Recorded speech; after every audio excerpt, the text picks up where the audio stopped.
Hello, अस्सलाम वालेकुम। मैं प्रोफेसर शमीम अहमद अपने यूट्यूब चैनल पर आप लोगों से मुखातिब हूँ।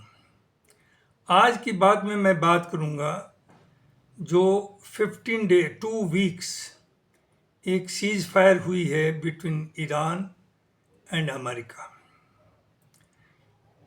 इससे पूरी दुनिया में जो एक खलबली थी, एक परेशानी थी, एक टेरर था, वो फाइनेंशियल टेरर भी था और फिजिकल टेरर भी था। एक बहुत बड़ा सुकून मिला है लोगों को and it has been welcome throughout world and we welcome this initiative of ceasefire. देखिए, आज यानी आज 8 तारीख बुध का दिन है। 40 डेज हो गए हैं। 28 फरवरी को शुरू हुई थी वार, 40 दिन पूरे हुए हैं। और खुमैनी साहब का भी, खामनेई साहब का भी जो कत्ल हुआ 28 तारीख को और उनके साथ उनके साथियों का, उसे भी 40 दिन यानी एक 40वें का कंसेप्ट है कि अफसोस मनाया जाता है, वो भी आज ही पूरा हुआ।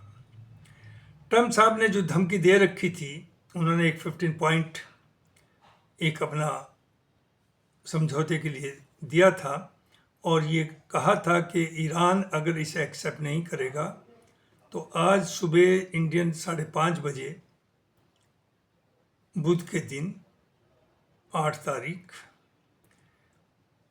ईरान को डिस्ट्रॉय कर दिया जाएगा, स्टोन एज में भेज देंगे, यानी दुनिया के मैप से ऑलमोस्ट ख़त्म कर देंगे।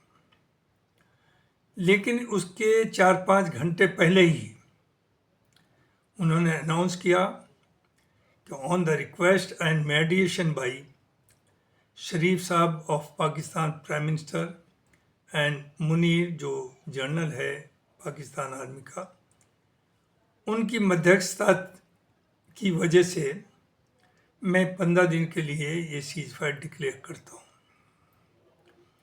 और जो ड्यूरिंग वार कहा जा रहा था, बार बार थ्रेट दिए जा रहे थे, ये कहा जा रहा था कि ईरान जो है, चूँकि वो अल्लाह से डरता है, वो किसी इंसान से नहीं डरता, और जो अल्लाह से डरता है वो कहीं सरेंडर नहीं करता। हाँ, ऑनरेबल एक महोदा तो करता है ईमानदारी के साथ, और वो करना भी चाहिए कुर्सी पे बैठ करके, चूँकि हर प्रॉब्लम का सॉल्यूशन जो है वो थ्रू डायलॉग ही होता है, बशर्ते कि वो डायलॉग्स वन साइडेड ना हो, ईमानदारी पे, ट्रूथ और ईमानदारी पे डिपेंडेंट हो और दोनों पार्टी सिंसियर हो। और पूरी दुनिया का ये कहना था, पूरा मीडिया का कहना था और ईरान का कहना था कि सीज जंग आपने शुरू की है, सीज फायर ये जंग बंद जो करेंगे वो हमारी शर्तों पे होगा, और वही हुआ। ईरान ने 10 पॉइंट एक समझौते का थ्रू पाकिस्तान ट्रम्प साहब को दिया, और उसमें ए टू जेड जो जो डिमांड शुरू से चली आ रही थी ईरान की, वो सब मेंशन की गई। और इसमें बड़ी खुशी की बात है ये कि उन्होंने इस बात को एक्सेप्ट किया और इसे एक्नॉलेज भी किया ट्रम्प ने कि we have received a 10 point proposal from Iran which is very good proposal, और वी होप कि ये इस पर हम लोग बात करेंगे और एक एग्रीमेंट पर पहुंचेंगे। तो एक पहली बात तो ये है। दूसरी बात है जो पाकिस्तान का मामला है, जो एक तरह से बिल्कुल ही साइडलाइन हो गया था, उसकी हैसियत तकरीबन ख़त्म हो गई थी, फाइनेंशियली भी, डिप्लोमेटिकली भी दुनिया में उसका नाम बर्बाद हो गया था। लेकिन जो पहले इंडिया के साथ वार हुई, जिस तरह से अमेरिका ने उसे प्रमोट किया, एक तो उसके बाद उनकी हैसियत बढ़ी, और यहाँ पर ख़ास तौर से मेडिएशन जो किया पाकिस्तान ने किया, और उसमें it was backed by the China. ये पाकिस्तान ने भी कहा, ये अमेरिका ने भी कहा, ये ईरान ने भी कहा कि जो ये सब सीज फायर हुई है इसके लिए पाकिस्तान तो जिम्मेदार है ही। मेन तो जो प्लेयर है वो पाकिस्तान है, लेकिन उसमें सपोर्ट और बहुत एक्टिव पार्टिसिपेशन चाइना का भी था, इजिप्ट का भी था और टर्की का भी था और चाइना का सबसे ज़्यादा था। तो ये एक बहुत ही बड़ी चीज़ हुई और हमें अफसोस है कि जब वो पहले पाकिस्तान में जो 3 लोगों की मीटिंग हुई थी, इजिप्ट और टर्की और ईरान पाकिस्तान की, तो उसमें हम वो जो इंटरवीन कर रहा था, वो जो कोशिश कर रहा था Pakistan, no doubt it is our enemy country, वो हमारे यहाँ हमेशा टेरर अटैक कराता है, लेकिन जो बात सही है उसे सही मानना चाहिए कि उन्होंने इंटरवीन किया और वो बीच में पड़े और आज की तारीख में वो कामयाब नज़र आए। तो उस वक्त हमारे जो रिएक्शन था वो ये था कि जब इनसे पूछा गया कि क्या पाकिस्तान का इसमें कोई रोल है, तो इन्होंने कहा कि नहीं, हम दलाल नहीं हैं। यानी पाकिस्तानी दलाली कर रहा है और दलाल कभी कामयाब नहीं होता। आज वही चीज़ सामने आपके आ गई है कि दलाली हुई या रियल वर्क हुआ। एनी हो, इस पर कोई, लेकिन ये ज़रूर है कि पाकिस्तान ने अपना नाम दुनिया में कर लिया और उसकी एक पोजीशन बढ़ गई है। तो अब सवाल ये है, इसमें देखिए मेनली जो आ रहा था अभी कि एक तो इजराइल का मकसद ये है, था और है, चूँकि इजराइल समझता है कि सिर्फ और सिर्फ ईरान ही है जो उसे रजिस्ट कर सकता है, जो उसके सामने खड़ा हो सकता है।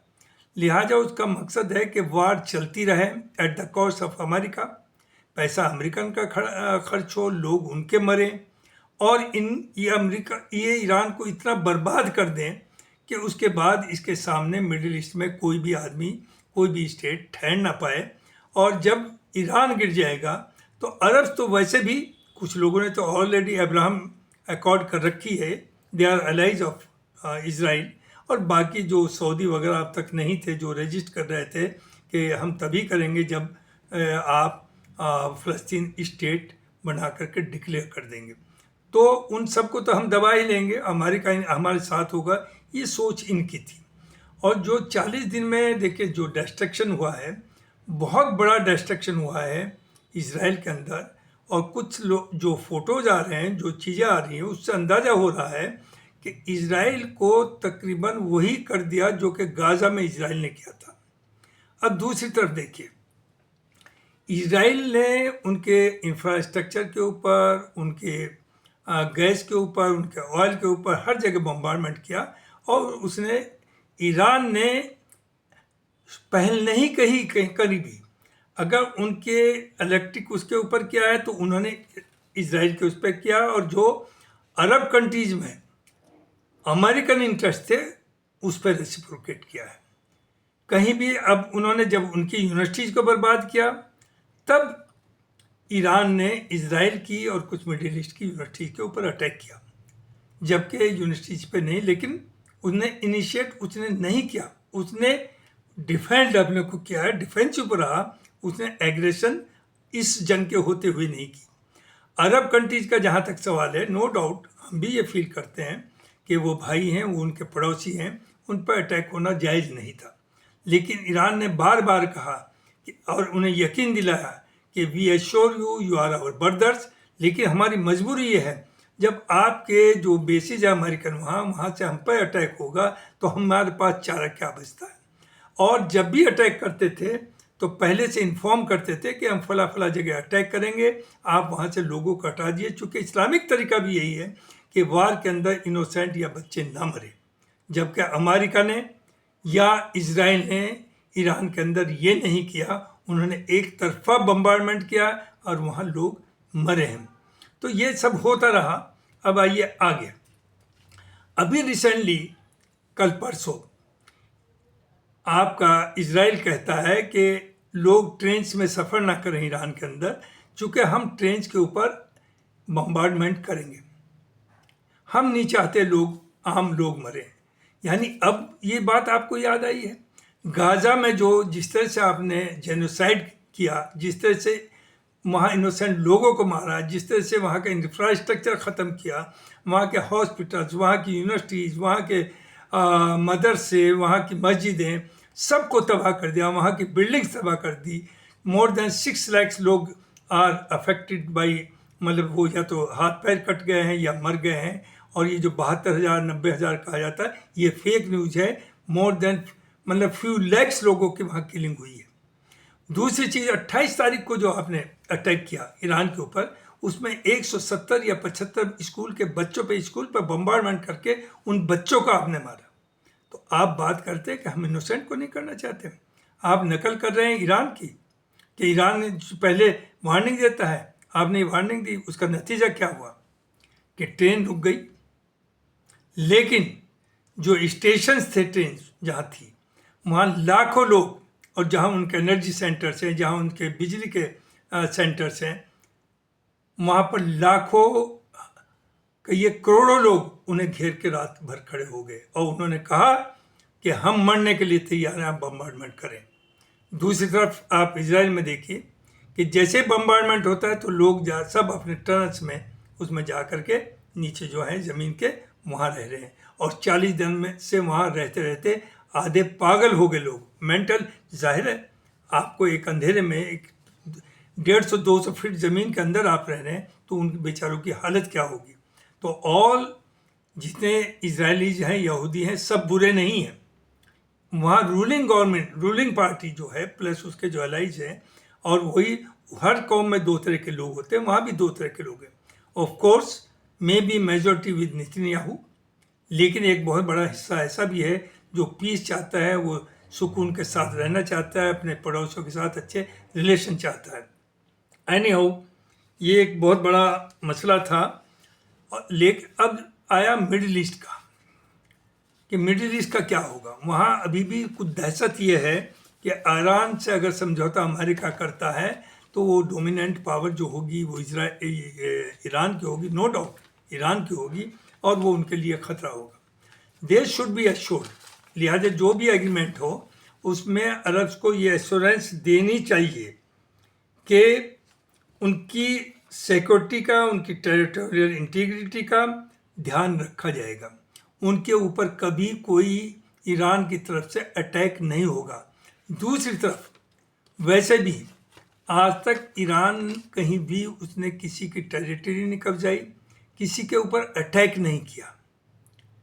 लिहाजा और जब भी वहाँ कोई नया प्रेसिडेंट आया है, उसने पहले सऊदीया की, क्योंकि सऊदीया is the biggest country in the whole Arab world, पहले वहाँ गया है, उनसे कहा we are brothers, we should live in peace. लेकिन अमेरिका एंड वेस्टर्न कंट्रीज इस चीज़ में कामयाब हो गए, ये बताने के लिए कि जो ईरान है वो आपको तबाह कर देगा, वो न्यूक्लियर बम बना रहा है, आप सर्वाइव नहीं कर पाएंगे। तो आप सोचिए, एक कंट्री का इन 20 कंट्रीज को पे ऊपर इतनी बड़ी दहशत कि वहाँ आपने बेसिस बनाए, उनका पूरा पैसा उनसे लिया। 27 बेस है तकरीबन अरब कंट्रीज के अंदर, अमेरिका, उनका पूरा खर्चा लिया। उन्हें बाय फोर्स आप आर्म्स बेच रहे हैं, उसका पूरा पैसा लेते हैं। और फिर जो 40% वैसे ही उनके जितने रिसोर्सेज है उसमें आपका शेयर है, और फिर जो पैसा बचा उसे आप अमेरिका में इन्वेस्ट करते हैं, कराते हैं। तो अरब्स को जो डर था, वो जो क्रिएट किया था, वो एक सिर्फ और सिर्फ उनके ऊपर कब्जा रहे आपका, इसलिए आपने किया था। अब जो मुसीबत आई अरब्स के ऊपर, जो अब सब अटैक्स हुए, आपने तो उन्हें नहीं बचाया, आपने तो कोई प्रोटेक्शन नहीं दिया। तो अरब्स के जहन में भी ये अब आ गया है कि ऐसा नहीं कि अमेरिका या इजराइल उन्हें बचा लेगा। सुनने में जो आ रहा है कि अभी तक भी अरब के 1-2 कंट्री अमेरिका पे ये प्रेशर डाले हुए थे, लाइक इजराइल, कि अगर आप ये मौका है ईरान को ख़त्म नहीं करेंगे तो कितने हम लोग, बहुत ही दुनिया के लिए प्रॉब्लम होगी। देखिए, ये भूल जाइए कि ईरान कभी अमेरिका के ऊपर जो झूठा एक केस बनाया था कि अमेरिका अटैक करेगा, कोई सोच भी नहीं सकता। और वैसे भी उन पे तो क्या, उसने तो पड़ोसी पे आज तक किसी पर अटैक नहीं किया। तो दूसरी चीज़ ये है कि जो उसमें कंडीशंस में भी है कि वहाँ से अमेरिकन बेसिस हटा लिए जाए, आपस में इनके ताल्लुकात बेहतर हों, और अगर ईरान बम बनाता है तो सऊदी भी अपना एटम बम बना ले, which is the best deterrent for the war. उसके बाद ना ईरान अगर सोचे भी, अव्वल में तो सोचेगा नहीं, अगर सोचे भी तो वो अटैक नहीं कर पाएगा, और ना ही अरब कंट्री ईरान पर कर पाएंगे, वो भी बम बना ले। ये कोई मोनोपोली नहीं कि इजराइल तो एटम बम रखे, अमेरिका एटम बम रखे, जापान, फ्रांस रखे, जर्मनी रखे, जर्मनी तो नहीं लेकिन ये रखे और दूसरे कंट्रीज, और दूसरा जिसे वो नहीं चाहते वो बम न रखे। ये अब चलने वाली बात नहीं। या तो बम, पूरी एटम बम या न्यूक्लियर बम है पूरी दुनिया में ख़त्म किए जाएं, और अगर रखना चाहते हैं तो जो भी स्टेट चाहती हैं उन्हें बनाएं। कहीं भी एटॉमिक वार, न्यूक्लियर वार होना आसान नहीं है। और जिस दिन न्यूक्लियर वार होगी, देखिए मिडिल ईस्ट में भी क्या था, अगर जो एक खतरा चला आ रहा था, चूंकि जापान में इन्होंने यही किया, जब जापानीज ने सरेंडर नहीं किया 1948 में, तो इन्होंने वहाँ एटम बम डाले और उन्हें तबाह कर दिया, और उसके बाद अपना लीडर बैठा करके आज तक वो उनके एलाइज भी बने हुए। जरा गौर करिए, वही ये लोगों की सोच थी कि ये नंबर एक तो अमेरिका पावरफुल है, नंबर दो जिसका लीडर ट्रम्प जैसा हो, जो कुछ से कुछ जबान का उस पर कंट्रोल नहीं, और अगर वो ठान लेकर अटैक करना तो वो कर भी सकता है, कोई रोक नहीं सकता उसे, दुनिया में कोई नहीं रोकता। तो अगर वो न्यूक्लियर अटैक बम डालता है ईरान के ऊपर, तो उससे ईरान तो तबाह होगा, इसमें दो राय नहीं, लेकिन उसका 300-400 400 किलोमीटर तक जो रेडिएशन जाएगा वो पूरी चीज़ों को तबाह कर देगा। जितनी लिविंग चीज़ें, जानवर हो, आदमी हो, सब हो, सबको 300 मीनिंग दे भाई, पूरा अरब वर्ल्ड ख़त्म हो जाएगा। और इजराइल यही चाहता भी है कि वो ख़त्म हो जाए, साल 2 साल चुपचाप हम बैठें, उसके बाद चूँकि ज़ाहिर है अरब तो ख़त्म हो जाएंगे या बर्बाद हो जाएंगे या कमज़ोर हो जाएंगे, उसके बाद हम वहाँ अपना ग्रेटर इजराइल का कंसेप्ट पूरा करें, हम वहाँ पर तेल निकालेंगे, उसे बेचेंगे, और वही अमेरिका का भी सोच थी। लेकिन पूरी दुनिया का दबाव पड़ा, और दबाव के उसमें आपको आना पड़ा, सेंसिस आई, और ये एक दुनिया के लिए एक बहुत बड़ा बेहतर कदम है। अल्लाह करे ये आगे सीज फायर जो चूँकि दिया यह है कि जो अब नेगोशिएशंस होंगी 10 तारीख से, वो इस्लामाबाद में होंगी, जिसमें सब कंसर्न पार्टीज इन्वॉल्व होंगी, और ये जो 10 पॉइंट का प्रपोजल ईरान ने ट्रम्प को भिजवाया है, वही बेसिस बना करके नेगोशिएट होंगे और एक फाइनल मसौदा बनेगा। And we hope, we should pray कि एक सक्सेसफुल हो और मिडिल ईस्ट में पीस हो। वरना अभी जो एनर्जी की प्रॉब्लम आ रही थी पूरी दुनिया में, जो मार्केट है जिस तरह से चल रहा था, चीज़ों की कमी थी, वो आप सोच नहीं सकते किस हद तक बर्बादगी आती अगर ये एटम बम वहाँ डालते हैं। नो डाउट फाइनल डे में भी ये कब्जा कर लेंगे अमेरिका और इजराइल बन के, लेकिन 10 या 20 साल तक पूरी दुनिया सफ़र करेगी। जो अब अपने को बहुत ताकतवर समझ रहे हैं, इनका पता नहीं रहेगा, ये मर चुके होंगे। जो नई नस्ल आएगी वो बेचारी भुगतेगी। तो मुझे ये कहना था, let us welcome this cease fire, जो ट्रम्प ने भी लार्ज हार्टेडनेस दिखाई या मजबूरन किया, ये तो अल्लाह जानता है, लेकिन नो डाउट उसे ना तो नाटो की सपोर्ट मिली, ना उसे अमेरिका में सपोर्ट मिल रही थी, वहाँ प्रोटेस्ट थी। लेकिन इजराइल अब भी खुश नहीं है। इजराइल है नो ऑप्शन, इजराइल में दम ही नहीं के बगैर अमेरिका के वो जंग कर ले। तो इजराइल खुश नहीं है, लेकिन he had to agree with Trump, he had to agree with Trump. और इसके बाद हम देखेंगे इजराइल का क्या असर। वो इस लॉस को कंपनसेट करना चाह रहा है लेबनान का ज़मीन पे कब्जा करके, कि कम से कम मैं अपने वोटर्स को ये बता सकूं कि इधर अगर हमने लूज़ किया है तो उधर हमने बहुत बड़ा गेन किया है। इसी वजह से वो लेबनान के ऊपर मुस्तकिल कब्जा करने की कोशिश में है। Thank you very much. ये मुझे कहता था, Iran is great and Iran no onwards will be the leader of the whole Muslim उम्मा। और सुन्नी उलमाओं से, सुन्नी लोगों से मुझे कहना है कि ये जैसे सीज फायर हुई है ईरान के अंदर, लखनऊ के अंदर, बार बार आके शियाज आर सेलिब्रेटिंग। उस सेलिब्रेशन में सुन्नीज को भी और अच्छे जो हिंदूज हैं, राइट थिंकिंग सेकुलर हिंदू जो मेजॉरिटी इंडिया में है, उन सब को सड़कों पर आना चाहिए टू सेलिब्रेट इट और ईरान का साथ दें। और अमेरिका और ईरान का जो समझौता हो रहा है उसके लिए कोशिश करें और उसे सपोर्ट दें। Thank you very much.